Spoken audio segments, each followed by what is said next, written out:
Hi everyone, welcome back to my channel. If you don't know me who I am, my name is Louis Queen Angelo and nice to meet every single one of you.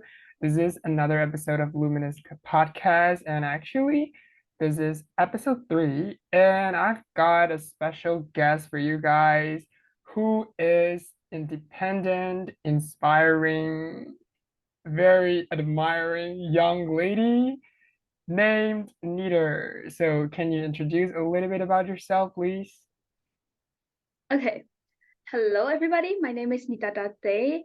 I am 18 years old and I am Mhm. currently studying in Finland.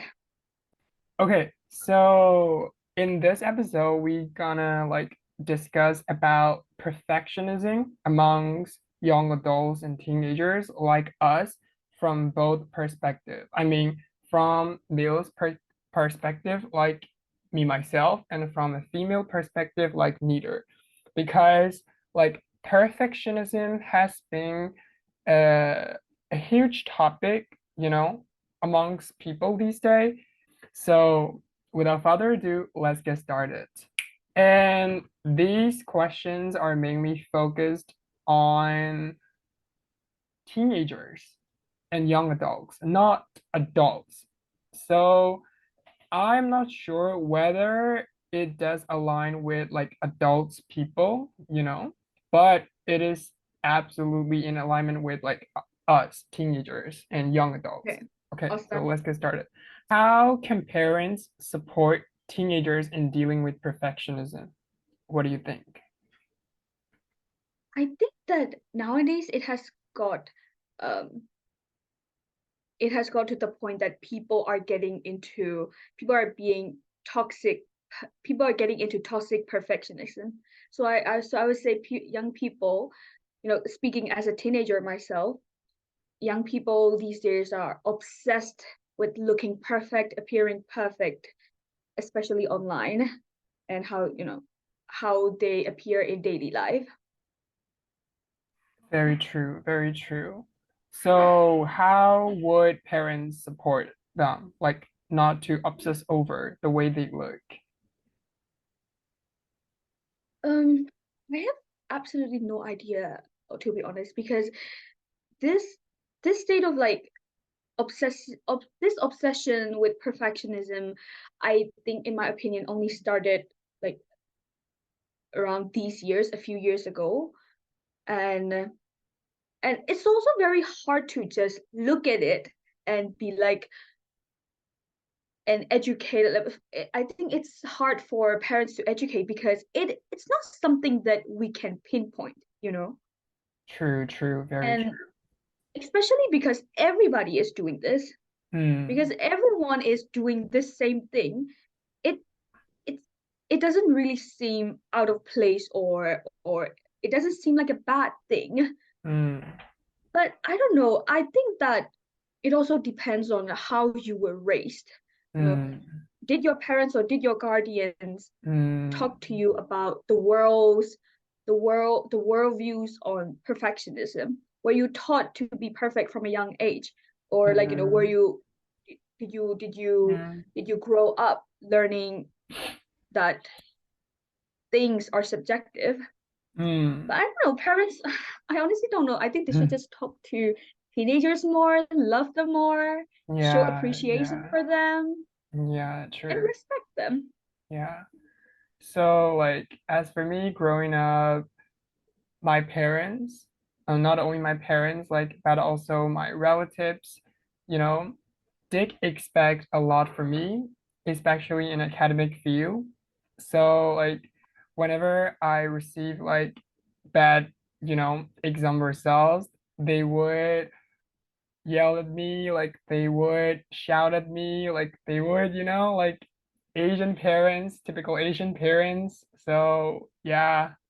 So, like, as I am getting on, I feel like I need to be perfect in every aspect of my life since I have been brought up to be perfect in every aspect of life, like as a male. So, what is it about you as a girl, like as a woman? That is so interesting to hear because my parents and my family also expected a lot from me, especially in Mm-hmm. an academic situation, especially because my sister is like a genius. Mm, She received like tons of awards. Every teachers knew her. She was mm, she was she was smart. She can calculate things very well. She's very logical, and she was just smart, you know. mm-hmm. Mm-hmm. They expected a lot from me from that area as well. And when I was young, I was only told to focus in in studying Mm, beauty or like other things. I don't know, I can only think of beauty, but like other stuff in life were considered secondary to me, mm-hmm. because I was told, because you are a younger person, you should only be Mm-hmm. focusing on studying. Mm, And this is, I'm sure like this is the same for you as well, like based on what you said. And this is where it gets interesting, because now you feel like you have to be perfect, and like you want to work hard. But now mm, I but for me, I got really carefree about it.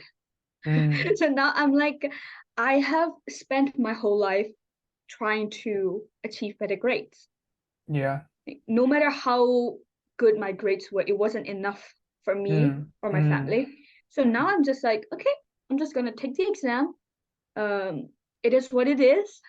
Of If course. I pass, it's already great. If I pass, it's great. Yeah. But but also, I don't know. It's what I'm saying, but also internally, I Mm, have this like I have to be perfect kind of little voice mm, always telling me. mm-hmm. So yeah, I guess I'm always in a constant battle within myself, I would say. Yeah. I can resonate with your situation, as I don't know, like perfectionism has been glamorized, right? Oh, yeah, let's go over to the another question. So, how does social media contribute to or impact perfectionism in teenagers? Oh, absolutely everything. Mm, Like every social media impacts every aspect and every sense of perfectionism. mm, mm-hmm. Because nowadays people don't even care what they look like in real life. All they all they want is a perfect Instagram or Facebook page, or a True, perfect true, online persona. true. So like there are a lot of videos going around the internet where it's like on their own page there would be this kind of Mr. and Miss Perfect, and smart and sexy and intelligent and stuff, but things still happen behind the camera. Yeah. And I would say it is because of social media that Mm, that this toxic perfectionism has spread among young people, mm. especially, okay, this is another controversial related topic, especially about uh, teenagers and 10 years old in Sephora, the makeup store, Ah, true. like around the world. It it's because the girls want to be perfect, like Mm, the older girls on internet. mm, mm, They see it on internet, so they want to be like that. So mm, I would say internet and social media has 100% mm. has an impact of 100% on people's life and people's idea of perfectionism.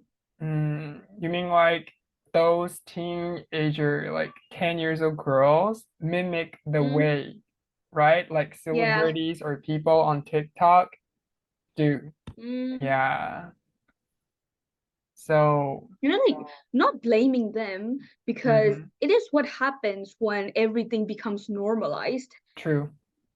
Because this false sense of perfectionism has become so normalized that people don't realize it's toxic anymore. Mm-hmm. So it's not their fault as well. I mean, I wanted to be a grown up as well when I was like a baby. Which is like adult life is not good. So like Yeah, yeah, very true. just go to your friends and play. Mm-hmm.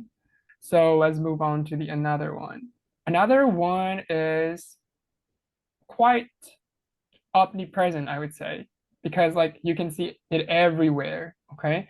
So the question says, what role does peer pressure play in the development or perfectionistic tendencies in teenagers?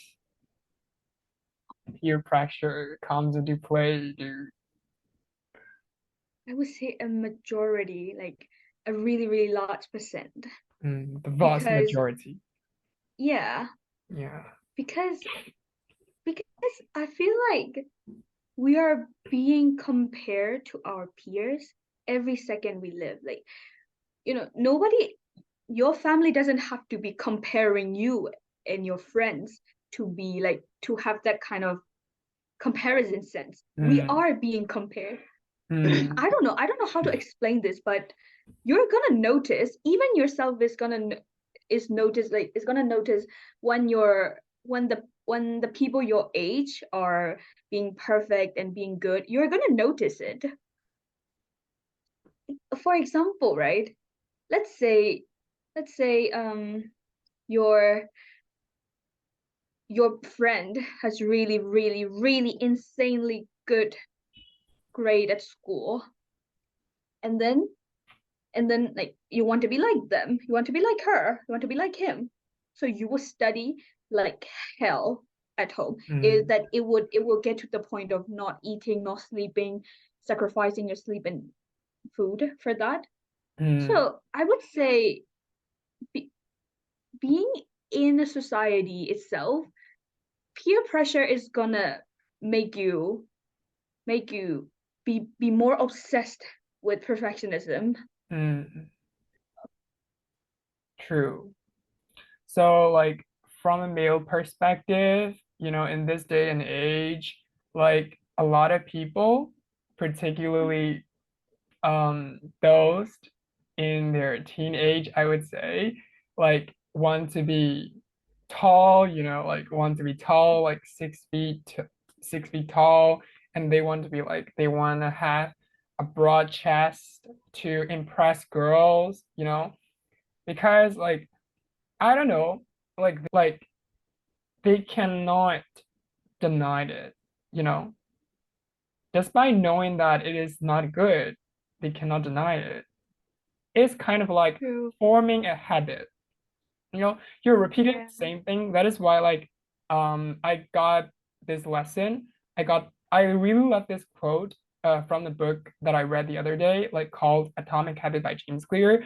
So the author says, we are what we repeat, you Uh-huh. know? So, like, since we have been conditioned to be perfect by our parents or relatives or our guardians, there is no wonder why we're always like seeking after perfectionism, Like, we want to be in a group of perfect friends. We want to follow like perfect education. We want to get married with perfect girl or like a perfect guy and build up a picture perfect family, picture perfect family. So it literally fries our brain. Yeah. And like it also becomes normalized in your brain.